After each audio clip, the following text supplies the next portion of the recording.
आज कौन सी गेम लगानी है? Chest and biceps. की हो गया भाई? Chest bicep please. चेस्ट से बाइसेप। ये बंदा हिल गया है जी। गर्मी पक फैसलाबाद में गर्मी काफ़ी ज़्यादा हो गई है इसलिए। Chest, shoulder and triceps. Hello guys, welcome back to another vlog and this is day 19 of 30 days cut challenge. और आज मैं आपके साथ शेयर करने वाला हूँ अपना पूरा पुश डे, जिसमें हम ट्रेन करेंगे चेस्ट को, शोल्डर को, ट्राइसेप को। तो बिना टाइम वेस्ट किए शुरू करते हैं। अभी पी के हम वर्कआउट शुरू कर रहे हैं। बाकी ये बताएं यार, ये शर्ट कैसी लग रही है? वर्कआउट शुरू करने से पहले थोड़ा सी स्ट्रेचिंग कर लेते हैं और शोल्डर रोटेशंस वगैरह।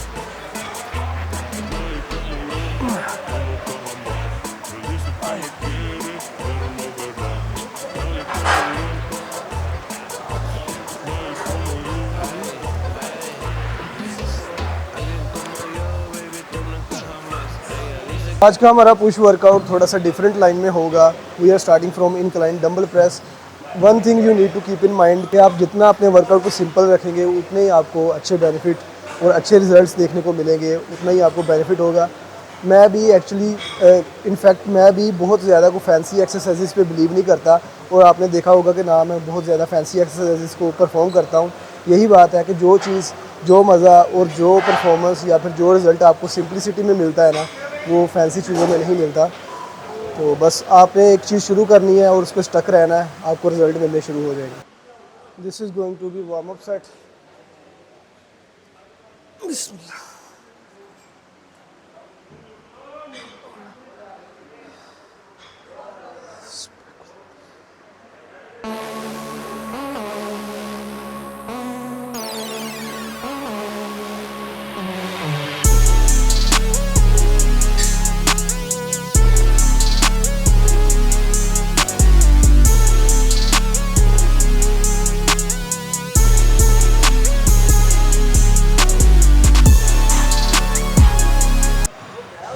So next I'm going to do incline bench press। Flat भी कर सकते हैं आप, बट incline करने में मज़ा आता है।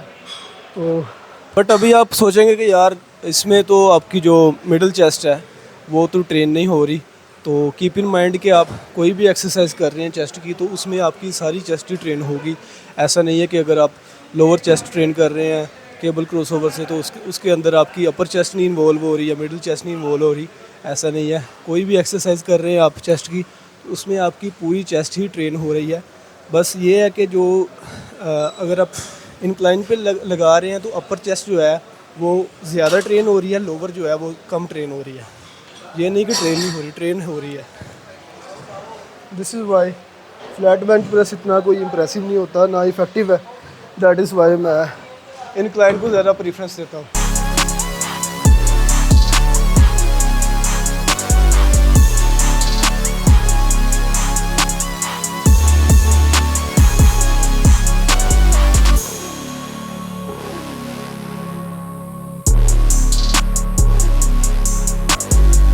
Now it's the third exercise, which is going to be cable crossover up to low।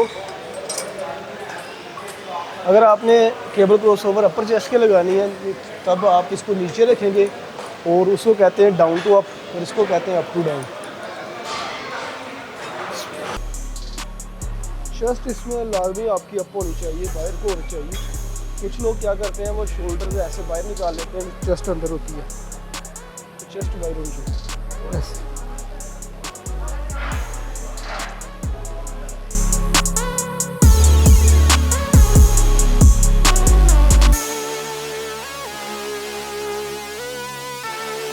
Next is the shoulder turn. Shoulder हम शुरू करने वाले हैं डंबल OHP के साथ। 15 kg ईच साइड। और आज मैं आपको एक और सेट बताऊंगा जो हम एंड पे लगाते होते हैं केबल फ्रंट रेजिस का, उसको आप किस तरह से बारबल के साथ रिप्लेस कर सकते हैं, और उसका एक बड़ा इफेक्टिव सुपर सेट भी बताऊंगा।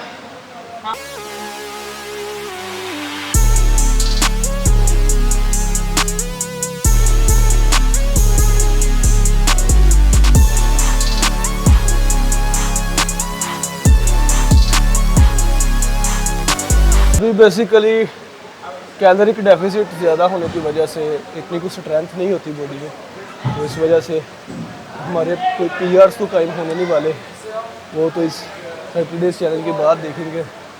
और फैट्स भी कोई इतने ज़्यादा कंज्यूम नहीं कर रहा मैं। 60 ग्राम फैट्स का गोल सेट किया हुआ है, लेकिन उसमें से भी 30-35 ग्राम इतना ही कंज्यूम करता हूँ।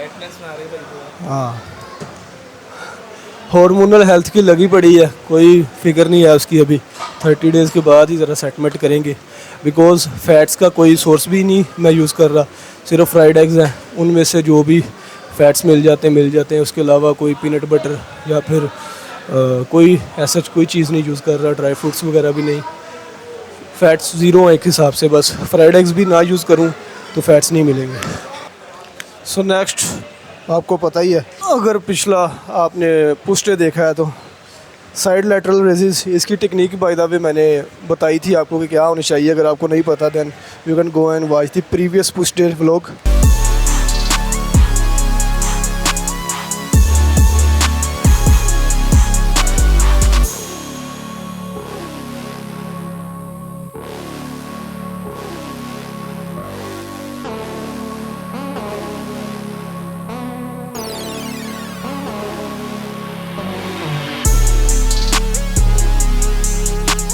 अच्छा जी, ये वाला जो फ्रंट रेजिस हम करते थे केबल के साथ, आज मैं आपको बताऊंगा कि आप बारबल के साथ कैसे कर सकते हैं। इसमें स्टेबिलिटी का थोड़ा सा इशू हो सकता है, तो मैं तो रिकमेंड करूँगा कि आप वही करें।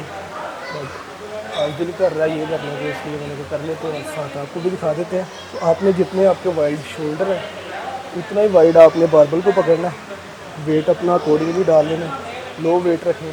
मैंने 15 kg वाला उठाना है, तो इसको आपने ऐसे लगाना, फ्रंट रेजिस वही काम हो रहा है। इसके साथ एडिशन हम ये करेंगे कि एक रैप है हम ऐसे लगाएंगे फ्रंट रेज का, दूसरा रैप हम लगाएंगे पुल का, ठीक है, ऐसे 1 2, ठीक है। पुल जो करना है वो आपने ध्यान रखना कि आपकी कोहनियाँ जो है वो इस तरह से ऊपर जानी चाहिए, ठीक है। कुछ लोग इस तरह से करते हैं, ऐसे नहीं करना, ठीक है। Let me show you what it is.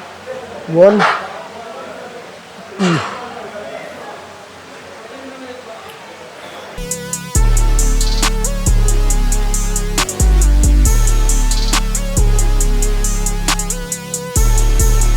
अभी नेक्स्ट है जी ट्राइसेप्स की एक्सरसाइजेस। ट्राइसेप शुरू करेंगे हम कंपाउंड मूवमेंट से, जो कि होगी डंबल एक्सटेंशन।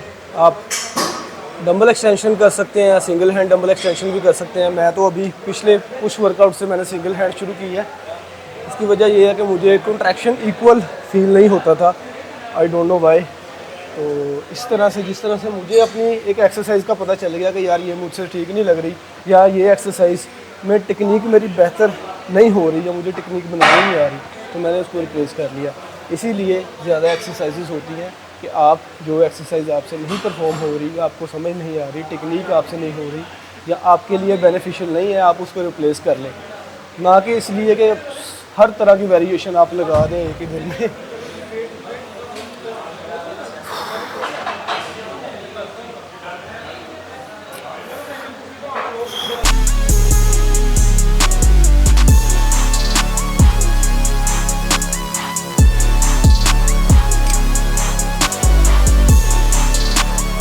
ओके जी, नेक्स्ट ट्राइसेप के लिए रो पुश डाउन। इसके 4 सेट 5 भी कर सकते हैं अगर आप ज़्यादा पंप करना चाहते हैं तो।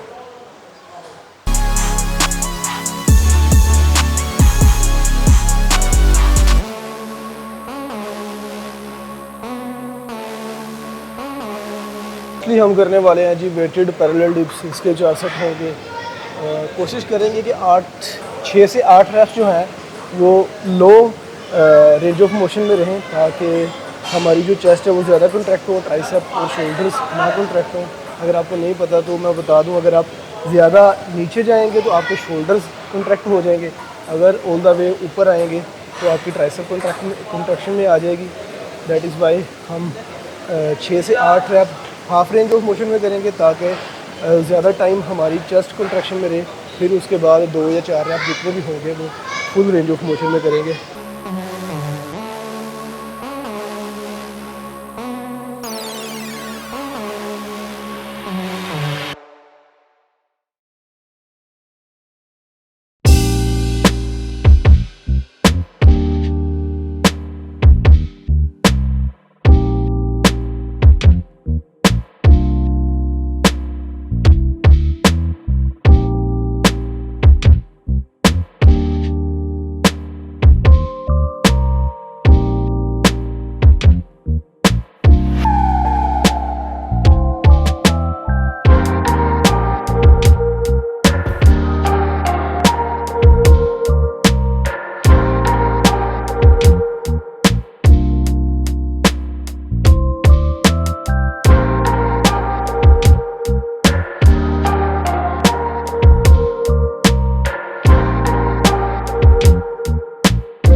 That's it for today. हमारा वर्कआउट कंप्लीट हो गया है। और एक मैं मिथ क्लियर कर दूं कि बहुत सारे लोगों को लगता है कि यार हमने अपना वर्कआउट कंप्लीट किया है तो हम अपने वर्कआउट के फ़ौरन बाद कोई हाई इन प्रोटीन फूड या फिर वे प्रोटीन या कोई भी प्रोटीन पाउडर वगैरह कंज्यूम ना करें तो हमारे मसल की जो है ना वो रिकवरी फास्ट नहीं होगी, रिकवरी स्लो हो जाएगी। अगर हम उसमें डिले डालेंगे, 1 घंटा 1.5 लग जाएगा, तो ऐसा बिल्कुल नहीं है।